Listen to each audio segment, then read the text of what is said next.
Happy Monday, everyone. Today is Monday, January 23rd, 2023.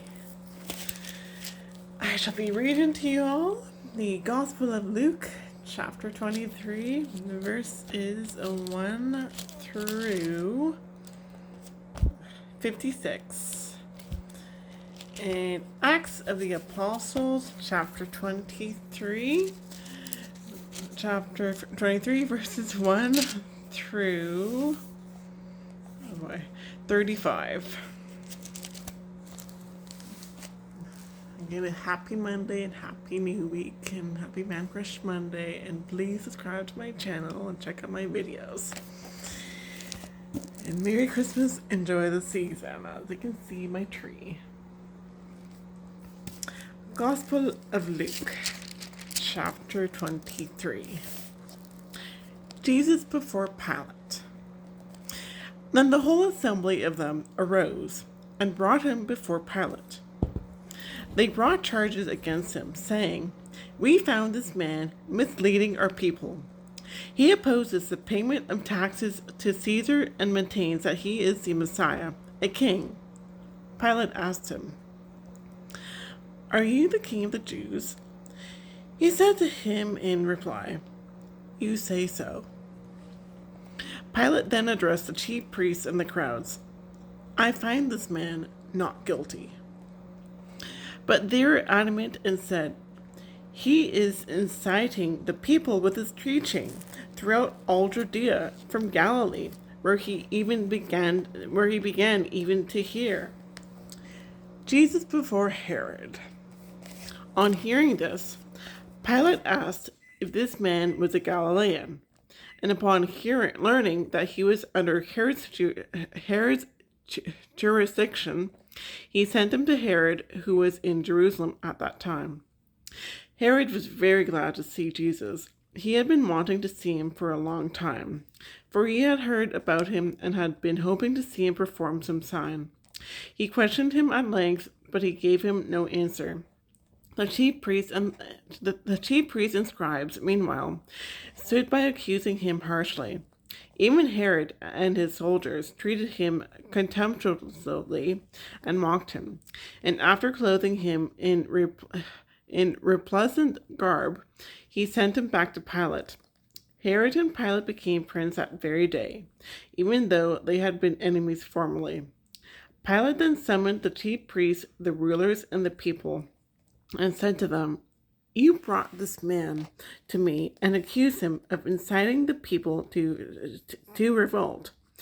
I have conducted my investigation in your presence and have not found this man guilty of the charges you have brought against him. Nor did Herod, for he sent him back to us. So no capital crime has been committed by him.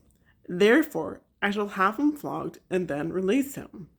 He was obliged to release one prisoner for them at the festival. The sentence of death.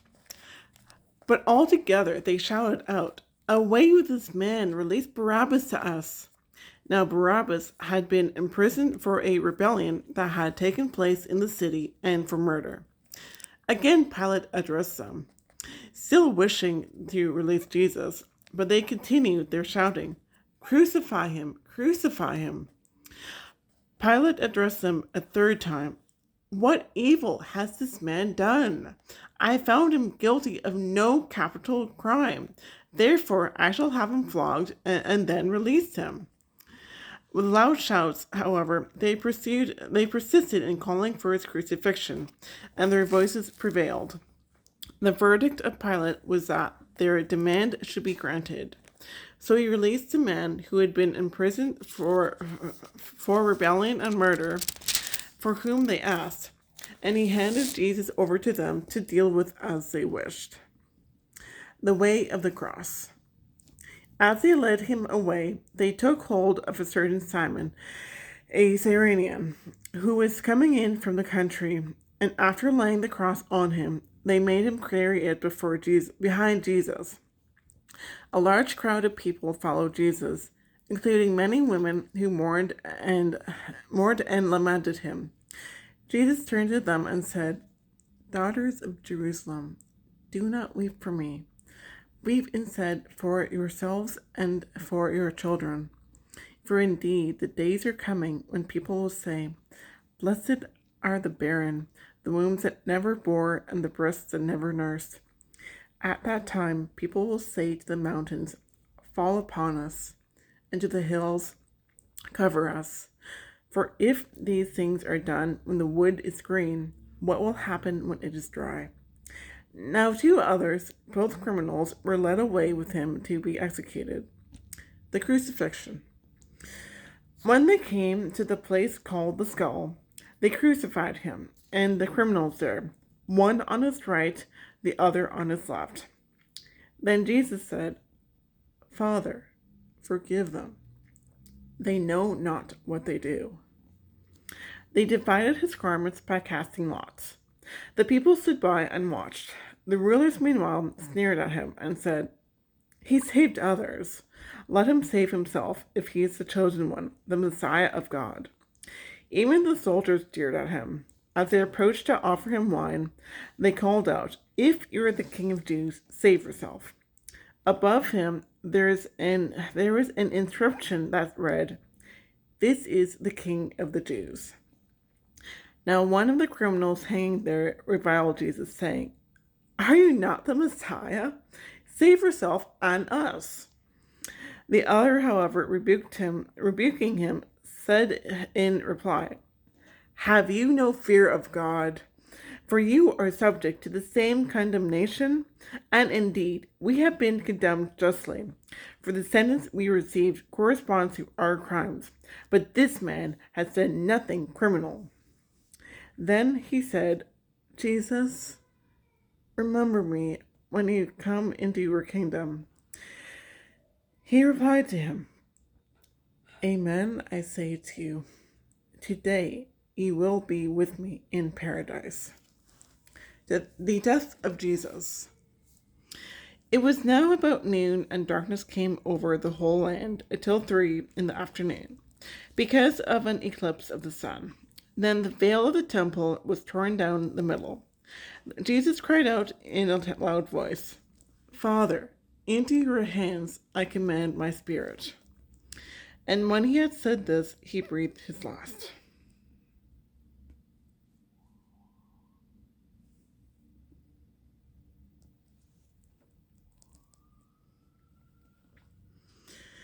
The centurion, who witnessed what had happened, glorified God and said, "This man was innocent beyond doubt."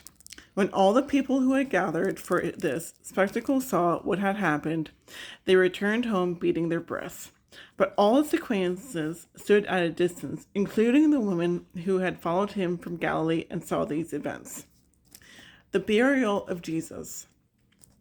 Now there was a virtuous and righteous man named Joseph, who, though he was a member of the council, had not consented to their plan of action. He came from the Jewish town of Arimathea, and was awaiting the kingdom of God. He went to Pilate and asked for the body of Jesus. After he had taken the body down, he wrapped it in a linen cloth and laid him in a rock-hewn tomb in which no one had yet been buried. It was the day of preparation, and the Sabbath was about to begin. The women who had come from Galilee with him followed behind. And when they had seen the tomb and the way in which his body was laid in it, they returned and prepared spices and perfume oils. Then they rested on the Sabbath according to the commandment. That was the Gospel of Luke, chapter 23, verses 1 through 56. Now off to the Acts of the Apostles, chapter 23, verses 1 through 35. Let us begin. Acts chapter 23. Paul looked intently at the Sanhedrin and said, "My brothers, I have conducted myself with a perfectly clear conscience before God to this day. The high priest Ananias ordered his attendants to strike his mouth. Then Paul said to him, God will strike you, you whitewashed wall. Do you indeed sit in judgment upon me according to the law, and yet in violation of the law order me to be struck? The attendant said, would you revile God's high priest? Paul answered, brothers, I did not realize he was a high priest. For it is written, you shall not curse a ruler of your people. Paul was aware that some were Sadducees and some Pharisees. So he called out before the Sanhedrin, my brothers, I am a Pharisee, the son of Pharisees. I am on trial for hope in the resurrection of the dead. When he said this, a dispute broke out between the Pharisees and the Sadducees, and the group became divided. For the Sadducees say that there is no resurrection of or angels or spirits, while the Pharisees acknowledge all three. A great uproar occurred, and some scribes belonging to the Pharisee party stood up and sharply argued, we find nothing wrong with this man. Suppose a spirit or an angel has spoken to him. The dispute was so serious that the commander, afraid that Paul would be torn into pieces by them, ordered his troops to go down and rescue him from their midst and take him into the compound. The following night the Lord stood by him and said, take courage, for just as you have borne witness to my cause in Jerusalem, so you must also bear witness in Rome. Transfer to Caesarea. When day came, the Jews made a plot and bound themselves by oath not to eat or drink until they had killed Paul. There were more than 40 who formed this conspiracy. They went to the chief priests and elders and said, we have bound ourselves by a solemn oath to taste nothing until we have killed Paul. You, together with the Sanhedrin, must now make an official request to the commander to have him bring him down to you, as though you meant to investigate his case more thoroughly. We, on our part, are prepared to kill him before he arrives. The son of Paul's sister, however, heard about the ambush, so he went and entered the compound and reported it to Paul. Paul then called one of the centurions and requested, take this young man to the commander. He has something to report to him. So he took him and brought him to the commander and explained, the prisoner Paul called me and asked that I bring this young man to you. He has something to say to you. The commander took him by the hand, drew him aside, and asked him privately, what is it you have to report to me? He replied, the Jews have conspired to ask you to bring Paul down the Sanhedrin tomorrow, as though they meant to inquire about him more thoroughly. But do not believe them. More than 40 of them are lying in wait for him. They have bound themselves by oath not to eat or drink until they have killed him. They are now ready and only wait for your consent. As the commander dismissed the young man, he directed him, tell no one that you gave me this information.